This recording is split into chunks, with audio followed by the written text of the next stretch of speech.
Olá, vamos à correção do nosso exercício de revisão referente ao conteúdo do nosso quarto bimestre, ou seja, estamos nos preparando para a avaliação do quarto bimestre, ok? Então vamos lá.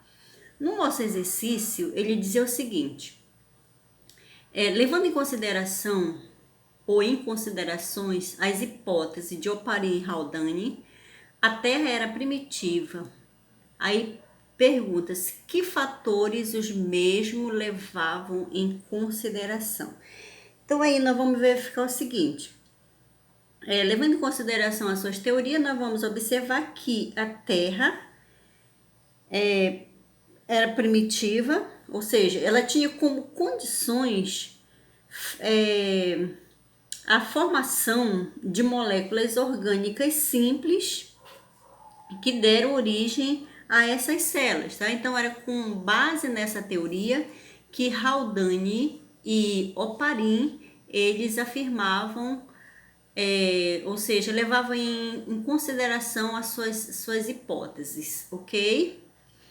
A questão de número 2. Por que os fósseis podem ser considerados uma evidência de evolução? Primeiro, nós vamos observar que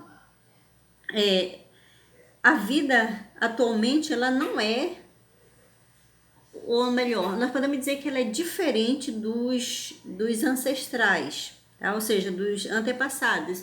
Então, vamos perceber aí que, levando em consideração o nosso assunto estudado, esses seres, eles passaram por evolução, ou melhor, os fósseis, através dos fósseis, nós podemos estar observando a forma como eles eram antes. Então, esses fósseis nos permitem fazer um estudo dos seres, tá? Que com o tempo, até mesmo o próprio ambiente faz com que esses seres possam sofrer um processo de evolução, tá? Número 3. Percebemos que a Terra possui uma enorme variedade de seres vivos. Por que alguns são semelhantes? Aí pede para você citar algumas semelhanças dos animais carnívoros em destaque, ou seja, eu iria colocar uma imagem aí, mas eu economizei o papel, aí a gente coloca assim: cite algumas semelhanças dos carnívoros destacado, ou seja, destacando algumas vantagens. Então nós vamos observar que os seres vivos eles sentem essa necessidade de evoluir ao longo do tempo. Então, essas semelhanças, por exemplo, nós podemos observar as garras, os dentes, a pelagem desses animais, tá? E também outras características, como os dedos, o formato do corpo. E com relação à vantagem, uma das vantagens é exatamente a coloração dos pelos, que faz com que esses seres eles possam se destacar. Alguns, levando em consideração, por exemplo, o processo da camuflagem, ou é uma forma que eles encontram para se defender dos outros predadores. Questão 4. Em algumas regiões da Ásia, as mulheres têm o costume de colocar argola no pescoço argola no pescoço para o corpo. Ou seja, observando esse fato, um turista, aqui também não dá mais para você observar, ele informou que no futuro aquele povoado, aliás, que no futuro aquele povoado nascerão crianças com pescoço alongado. Aí vem a pergunta: a afirmativa do turista pode estar relacionada a que teoria, ou seja, que teoria do estudioso? E ao mesmo tempo pergunta: a afirmativa está correta ou está errada? Então nós vamos observar que essa teoria ela está errada, porque as características elas não serão desenvolvidas, ou seja, não passarão das futuras gerações. Aí nós temos a lei do uso e desuso, tá? Então você vai observar que de tanto usar uma parte do corpo, ela tende a sofrer uma adaptação, uma modificação do corpo, tá? Aí lembre-se quem foi que, aliás, de quem é essa teoria, tá? Eu vou deixar aí para vocês pensarem. Veja bem, eu estou dando uma dica, é a lei do uso e desuso. Então, quando elas colocam a argola no pescoço, então elas estão usando uma parte do corpo dela. Então, a tendência do pescoço é sofrer a modificação devido ao número de argolas. Próxima parte. Observe o pH de algumas amostras descrita na tabela a seguir. Aí você tem a amostra e tem o pH.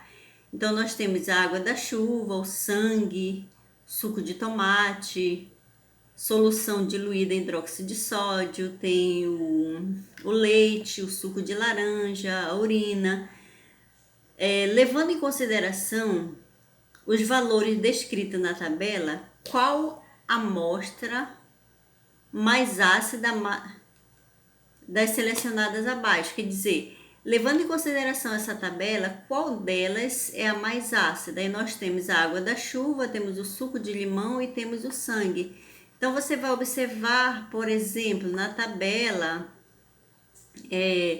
levando em consideração, o mais ácido seria o suco de laranja, tá? Então a solução mais ácida é o suco de laranja. Número 3. Numere a segunda coluna com base na informação da primeira. Aí na primeira nós temos essas substâncias, aí de acordo com a nossa leitura aqui, nós vamos observar o seguinte, tá? Aí vamos lá. Base, o que é base aqui? Lembrando-se que quando nós falamos em base, sempre nós vamos ter a hidroxila. Então, a hidroxila você vai encontrar aqui, tá? Então, hidróxido de magnésio, então é uma base. Bem aqui, você vai colocar o número 2. Depois, nós temos ácido sulfúrico. Então, se eu tô lendo ácido, aqui você já tem uma substância ácida, tá? Então, a próxima, o óxido. Então, o óxido nós teremos aqui o óxido de alumínio, tá? E o sal, nós vamos ter aqui, ó, tá? A substância sal. Então, ficou 2, 3, 1, aqui 1 e o 4, tá? Próxima questão. Complete a sequência com a palavra que torna a sentença correta. Segundo Lamarck, aqui nesse primeiro espaço você vai colocar Lamarck, os seres vivos mais simples se originavam da matéria não viva.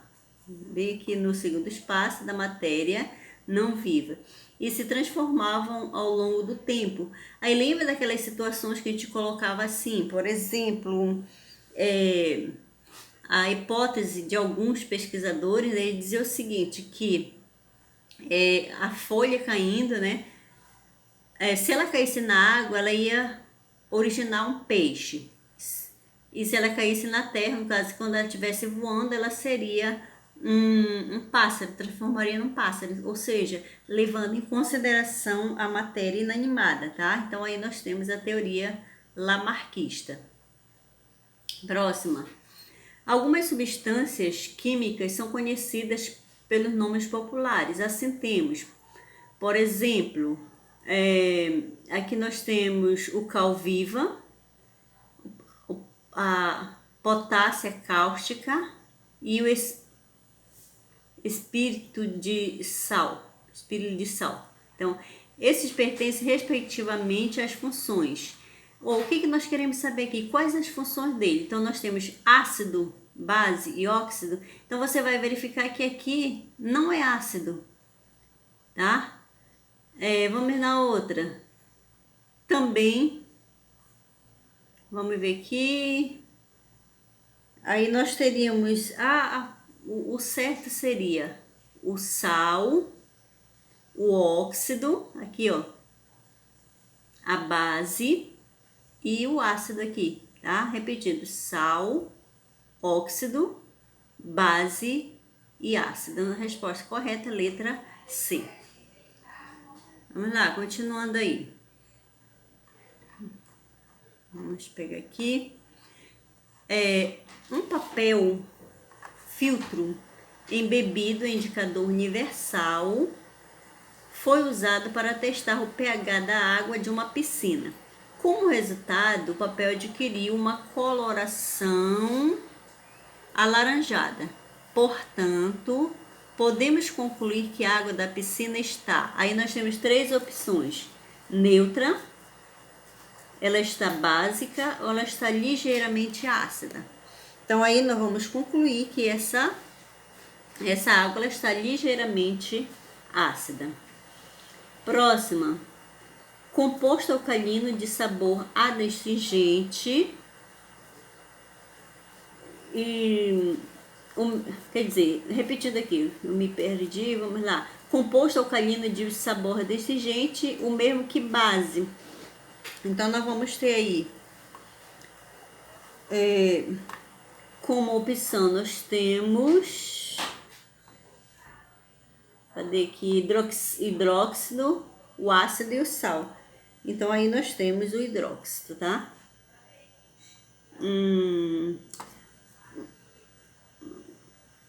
Aí, observa aqui que a próxima questão, ela tá repetida, tá? Então, aí a gente já observou que a água da piscina está ligeiramente ácida, ok? Então, este é o nosso exercício de revisão. Espero que vocês possam ter acompanhado. E qualquer dúvida, vocês podem estar deixando uma mensagem, ok?